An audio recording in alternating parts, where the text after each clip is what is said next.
தெரிவித்துக் கொள்கின்றேன். எனக்கு முன்னாலே அமைச்சர் அவர்களும் நம்முடைய பொதுச் செயலாளர் அவர்களும் மதுரா செந்தில் அவர்களும் மிக சிறப்பான முறையில் இந்த தேர்தல் ஏன் நடைபெறுகிறது, இந்த தேர்தல் முடிவுகள் எப்படி இருக்க வேண்டும், யார் இந்த நாட்டின் பிரதமர் அமைச்சராக வரக்கூடாது என்பதை எல்லாம் மிக தெளிவாக சொல்லியிருக்கிறார்கள். அந்த வகையில் காலத்தினுடைய அருமை கருதி நானும் என்னுடைய சில கருத்துக்களை கூற நான் விரும்புகின்றேன். நம்முடைய வேட்பாளர் மாதேசன் அவர்களை பொறுத்தவரையில் அவருடைய அரசியல் பொது வாழ்வை பற்றி நம்முடைய பொதுச் செயலாளர் சொல்லுகின்ற போது நான் உள்ளபடியே மகிழ்ந்து போனேன். இவ்வளவு சிறப்புக்குரிய ஒரு வேட்பாளர், பணிவானவர், பண்பானவர், மக்களை நேசிக்கின்றவர், எந்த நிலையில் இருந்தாலும் தன்னுடைய நிலை மாறாமல் அந்த சமுதாயத்திற்கு ஆற்ற வேண்டிய பணிகள் என்ன என்பதை எடுத்து கூறியிருக்கின்றார்கள். நம்முடைய பொதுச் செயலாளர் ஈஸ்வரன் அவர்களை பொறுத்தவரையில் ஒரு 20 ஆண்டுகளுக்கு முன்பாக ஒரு திருமணத்தில் சந்தித்து அறிமுகம் செய்து கொள்கின்ற மிகப்பெரிய வாய்ப்பை பெற்றேன். என்னுடைய எளிதகை நண்பர், பாசமிகு நண்பர் பாப்பம்பாளையம் வீரமாத்தி சின்னசாமி என்பவர், அவருடைய மகள் திருமணத்துக்கு சென்றிருந்தேன். அப்பொழுது நம்முடைய பொதுச் செயலாளர் வருகை தந்திருந்தார். அப்பொழுது சின்னசாமி அவர்கள் அறிமுகப்படுத்தி விட்டார். இந்த அமைப்பினுடைய தலைவராக இருக்கின்றார், நம்ம பக்கத்திலே இருக்கின்ற குக்கராயம்பேட்டை பகுதியைச் சேர்ந்தவர் என்று அறிமுகப்படுத்தினார். அதிலிருந்து இன்றைக்கு வரைக்கும் எங்களுடைய நட்பு தொடர்ந்து மென்மேலும் மெருகூட்டி கொண்டுதான் இருக்கிறது ஒழிய அதில் தோய்வே இல்லை. 2 தினங்களுக்கு முன்பாக வேட்பாளர் அறிவிக்கப்பட்டுடனே சென்னையிலிருந்து என்னை தொலைபேசியின் மூலமாக பேசினார். என்னுடைய அருமை நண்பர் சூரியமூர்த்தி அவர்களும் நம்முடைய தலைவர் அவர்களும் தொலைபேசியில் பேசி கொங்குநாடு மக்கள் கட்சிக்கு நாமக்கல் நாடாளுமன்ற தொகுதி ஒதுக்கியிருக்கின்றார்கள் என்று சொன்னார்கள். நான் உள்ளபடியே என்னுடைய மனமார்ந்த வாழ்த்துக்கள் என்று சொன்னேன். அதே மாதிரி இன்றைக்கு இருக்கின்ற நாடாளுமன்ற உறுப்பினர் பெருமைக்குரிய சின்னராசு அவர்கள் மிக மிக எனக்கு நெருக்கமானவர். டெல்லியில் அடிக்கடி என்னுடைய இல்லத்திற்கு வருவார், அவருடைய வீட்டுக்கு என்னை அழைத்து செல்வார். அப்படிப்பட்ட ஒரு பண்பாளர், எந்த இடத்தில் கண்டாலும் என்னை மனமுருந்து பேசுகின்ற ஒரு பண்பாளர். ஆகவே இதையெல்லாம் நினைக்கும் போது எந்த சமுதாயம் இந்த சமுதாயம் அந்த சமுதாயம் என்ற பாகுபாடு வேறுபாடு என்னை பொறுத்தவரை இருந்ததில்லை. நான் 50 ஆண்டு காலம் அரசியல் இருக்கின்றேன். 1970ஆம் ஆண்டு இந்த இயக்கத்தில் ஒரு சாதாரண உறுப்பினராக சேர்ந்தேன். 1972ஆம் ஆண்டு இந்த கட்சியை விட்டு எம்ஜிஆர் அவர்கள் சென்றபோது கிளைக்கழக செயலாளர். அதே மாதிரி 1992ஆம் ஆண்டு இந்த இயக்கத்திற்கு ஒரு மாபெரும் சோதனை ஏற்பட்ட போது நான் மாவட்ட கழக துணை செயலாளர். படிப்படியாக இந்த இயக்கத்தில் வளர்ந்தவன். ஆகவே நம்முடைய மேற்கு மண்டலத்தை பொறுத்தவரையில் கொங்கு வேளாளர் சமுதாய மக்கள் அதிகமாக வாழுகின்ற பகுதி, அதே மாதிரி அருந்ததியர் சமுதாயத்தை சேர்ந்தவர்கள் அதிகமாக வாழுகின்ற, அடர்த்தியாக வாழுகின்ற பகுதி. இது சமுதாயத்திற்கும் ஒரு பாசப்பிணைப்பு உண்டு, நட்பு உண்டு, ஒரு ஆதரவு உண்டு என்பதை கடந்த கால வரலாறுகள் எல்லாம் எடுத்து சொல்லும். ஆகவே என்னை பொறுத்தவரையில் எந்த நிலையில் இருந்தாலும் இந்த சமூகத்தோடு நான் ஒன்றாக இருந்தவன், ஒன்றாக பழையவன். எனக்கு அடிக்கடி இந்த பகுதிக்கு வரும்போது நம்முடைய ஏபிஆர் அவர்கள் எனக்கு ஞாபகத்துக்கு வருவார். மோகன் ஒரு ஏபிஆர் அவர்கள் மறக்கவே முடியாது. எந்த இடத்துல கண்டாலும் என்னை கட்டிப்பிடித்து ஆற தலைவி வாழ்த்து சொல்வார். அப்பேற்பட்டவர்கள் இந்த பகுதியில் இருக்கின்றார்கள், சொல்லிக்கொண்டே போகலாம். அதே மாதிரி விவசாய சங்கத்தைச் சேர்ந்த கூடச்சேரி மணி என்ற ஒருத்தர் இருந்தார். அவரும் என்னுடைய நண்பர். விவசாய சங்கத்தை பொறுத்தவரையில் ஆரம்ப காலத்தில் கணபதி கிருஷ்ணசாமி கவுண்டர் என்ற ஒரு ஒருவர் இந்த இயக்கத்தை உருவாக்கினார். ஒரு 30-40 ஆண்டுகளுக்கு முன்பாக எனக்கு மிக மிக நெருக்கமானவர். அதே மாதிரி வையம்பாளையம் நாராயணசாமி நாயுடர் மிகப்பெரிய தலைவர். தன்னை நாடி இந்திரா காந்தியும் வந்தார், எம்ஜிஆரும் வந்தார், கலைஞரும் வந்தார். அப்பேற்பட்ட சக்தி வாய்ந்த தலைவர் நாராயணசாமி நாயுடு அவர்கள் இன்றைக்கும் ஆண்டுதோறும் அவருடைய நினைவிடத்திற்கு வையம்பாளையத்திற்கு சென்று கலகத்தால் என்னையும் ராசாவையும் சில நேரங்கள் அனுப்பி வைப்பார்கள் அந்த நினைவஞ்சல் செலுத்துவதற்காக. ஆகவே அப்படி ஒரு நட்புறவு எங்கள் மத்தியில் இருந்து கொண்டிருக்கிறது. ஆகவே இதில் எந்த விதமான பாகுபாடும் இல்லை. அவருடைய ஆதரவு இல்லை என்றால் திராவிட முன்னேற்ற கழகத்தில் நான் இவ்வளவு உயர்ந்த நிலைக்கு நான் வந்திருக்க முடியாது. ஏறக்குறைய ஒரு 50 ஆண்டு காலம் இந்த இயக்கத்தில் இருக்கிறேன்.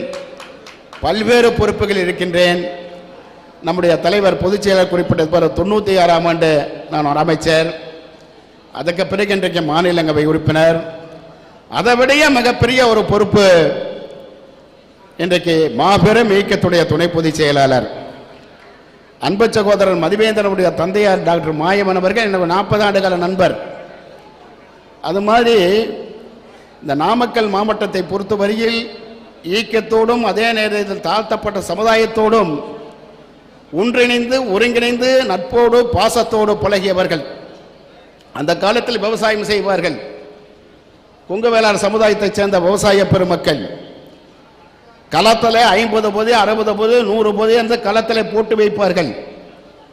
அந்த விளைந்த பொருளுக்கு பாதுகாப்பாக ஒரு அருந்திய சமுதாயத்தைச் சேர்ந்தவனைத்தான் நம்பி விட்டு செல்வார்கள். அந்த அளவுக்கு நம்பிக்கையோடு ஒரு காலத்தில் இருந்தும் இன்னும் இருந்து கொண்டிருக்கின்றார்கள். அந்த காலத்தில் விளைபொருள்களை தாம்பு என்று சொல்வார்கள். தாம்பு மாடுகளை பூட்டி தாம்பில் ஊட்டுவார்கள். அந்த தாம்பு முடிந்தவுடன் விளைபொருளை பிரித்து கும்பிடுவதற்கு ஒரு மல்லாண்டி அம்மன் என்ற ஒரு பிரண்டையை சுற்றி ஒரு வெங்கக்கல்லை வைப்பார்கள். அதற்கென்று ஒரு வரலாறு இருக்கின்றது.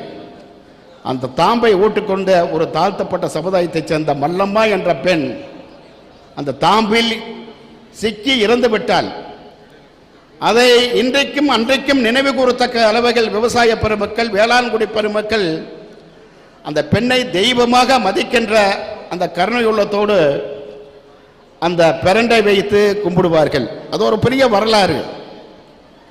ஆகவே கொங்கு வேளாண் சமுதாயத்தை சேர்ந்த தீரன் சின்னமலை மிகப்பெரிய வீரர். சென்னிமலைக்கும் சிவன்மலைக்கும் இடையிலே இருக்கின்ற சின்னமலை நான் பேசுகிறேன் என்ற வீரத்தோடு வெள்ளையனுக்கு போருக்குழுக்குள் கொடுத்தவர். அந்த வெள்ளை ஏகாபதியத்தை எதிர்த்து போரிட்டவருக்கு துணையாக நின்றவன் ஒரு அந்திய சமுதாயத்தை சேர்ந்த பொல்லான். அந்த பொல்லானுக்கு தான் நம்முடைய தலைவர் தளபதி அவர்கள் இன்றைக்கு சுமார் 2 கோடி ரூபாய் ஒதுக்கீடு செய்து நினைவு மண்டபம் கட்டிவிடுவதற்கு இன்றைக்கு பணிகள் எல்லாம் நடைபெற்று கொண்டிருக்கிறது.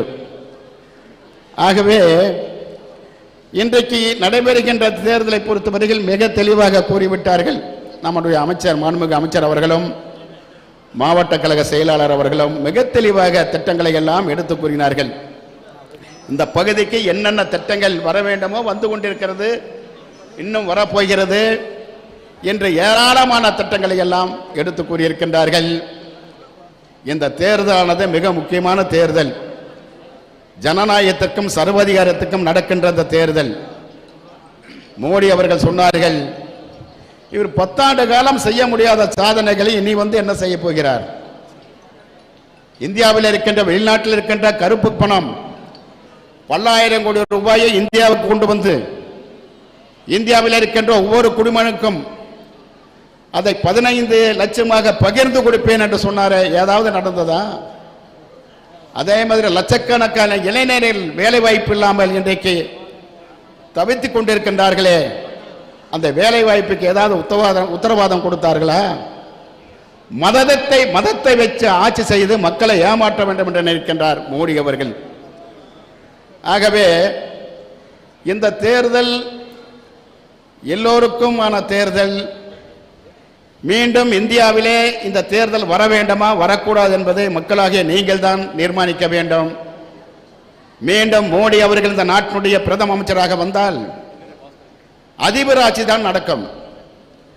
அதிபர் ஆட்சி நடந்தால் எப்படின்னா நடக்கும் என்பதை வெளிநாடுகளில் நீங்கள் பார்த்திருப்பீர்கள். அப்படி ஒரு நிலை இந்த நாட்டுக்கு தேவைதான் என்பதை எல்லா அதிகாரம் படைத்த பொதுமக்களாக நீங்கள் உணர்ந்து கொள்ள வேண்டும். இந்த தேர்தலை பொறுத்தவரையில் நம்முடைய உயர்நிலை மேலாண் அன்பு தலைவர் தளபதி அவர்கள் கூறியிருக்கின்றார்கள், 40 நாடாளுமன்ற தொகுதிகளும் பாண்டிச்சேரி உட்பட்ட 40 நாடாளுமன்ற தொகுதிகளிலும் வெற்றி பெற வேண்டும். எப்படி 1919ஆம் ஆண்டு ஒரு நாடாளுமன்ற தொகுதியை தவிர்த்து 39 நாடாளுமன்ற தொகுதியில் வெற்றி பெற்றோம், அதே மாதிரி இந்த முறை 40 நாடாளுமன்ற தொகுதியும் வெற்றி பெற வேண்டும். அதுவும் குறிப்பாக பெரும் மதிப்புக்குரிய அன்பு சகோதரன் மாதேஸ்வரன் அவர்கள் லட்சக்கணக்கான வாக்கு வித்தியாசத்தில் நீங்கள் வெற்றி பெற செய்ய வேண்டும். அந்த வெற்றி விழா எப்படி இந்த மண்டமே வலித்து நிற்கின்ற அளவிற்கு மக்கள் மிக எழுச்சியோடு வருகின்ற போது பார்த்தோம். மிக எழுச்சியோடு அவருடைய முகங்களிலே பார்க்கும்போது ஒரு மலர்ச்சி தெரிந்தது. அதே மாதிரி வேட்பாளருடைய முகத்திலே பார்க்கும்போது ஒரு மலர்ச்சி. இதுதான் அறிகுறி வெற்றிக்கு. அப்படிப்பட்ட வேட்பாளரை நமது கழகத்தின் தலைவர் தளபதி அவர்கள் அறிமுகம் செய்திருக்கின்றார்கள். அதற்கு நம்முடைய